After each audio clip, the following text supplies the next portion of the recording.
Of the more than 280 state parks in California, just one of those parks require a boat to get to. That park is Ajumawi Lava Spring State Park. Many who visit choose to kayak or canoe, starting from a small boat ramp just outside the little town of MacArthur.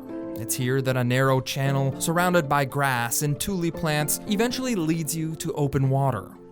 Now, depending on what part of the park you want to visit, you're probably going to have to paddle upwards of 2 miles.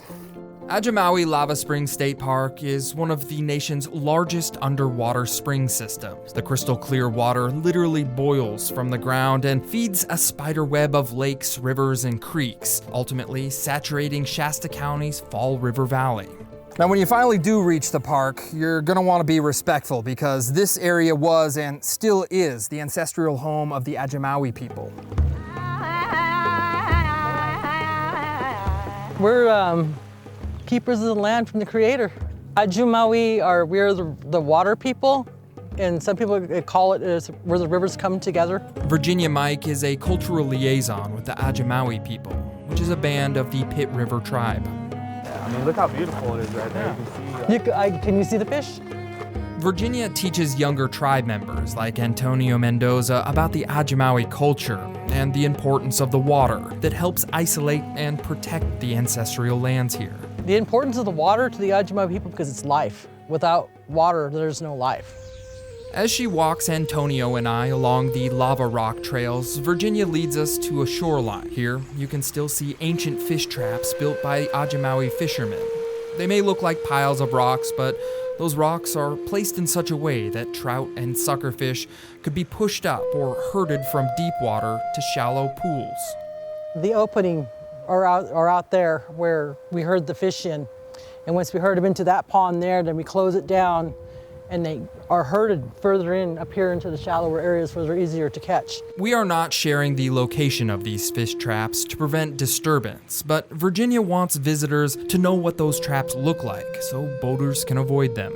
This is what we're trying to protect because people try to drag their boats up into these traps to get out. And we're trying to explain to them, like, you're destroying, our fish traps. This has been here for years. There's a long history of non-native people disturbing Ajumawi and Pitt River tribal territory.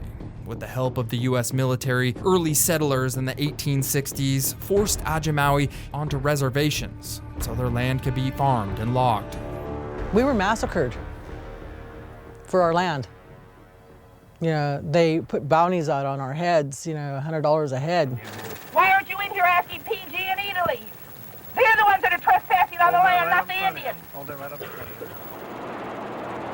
By the early 20th century, much of the remaining Ajumawi land was acquired by Pacific Gas and Electric Company. They built hydroelectric dams, which ultimately blocked salmon from spawning up to Ajumawi water. In an effort to right a wrong, the government agreed to pay reparations to the Ajumawi and Pitt River tribes, who had land taken from them. The money is compensation for land taken from the Indians' ancestors in 1853. Pearl and the other members of the Pitt River tribe intend to refuse the checks.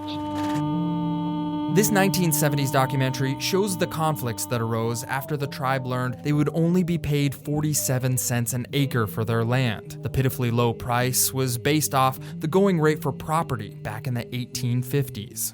I couldn't even buy bread with that 47 cents an acre. That's what I say right now. In 1975, California State Parks acquired 6,000 acres of private land and former Ajumawi territory and then turned it into the current-day park. It's a bad type of a genocide that happened to our people. I can't change it. The only thing I can do is move forward to try to make things better because I have my grandkids that I bring out here.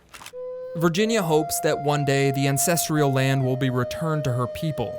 But for now, she uses the park to teach the tribe's culture to younger generations. It's a great honor and great privilege to be out here for me, to learn and gain this knowledge, and learn about my ancestors and what life was all about. If you visit the park, you will find campsites and barbecues, but you'll also see the remnants of a sacred land, once inhabited by the water people, the Ajumawi tribe. It's a traditional place, you know, for my people. It's our culture, you know. We're not cattle herders, we're fish herders.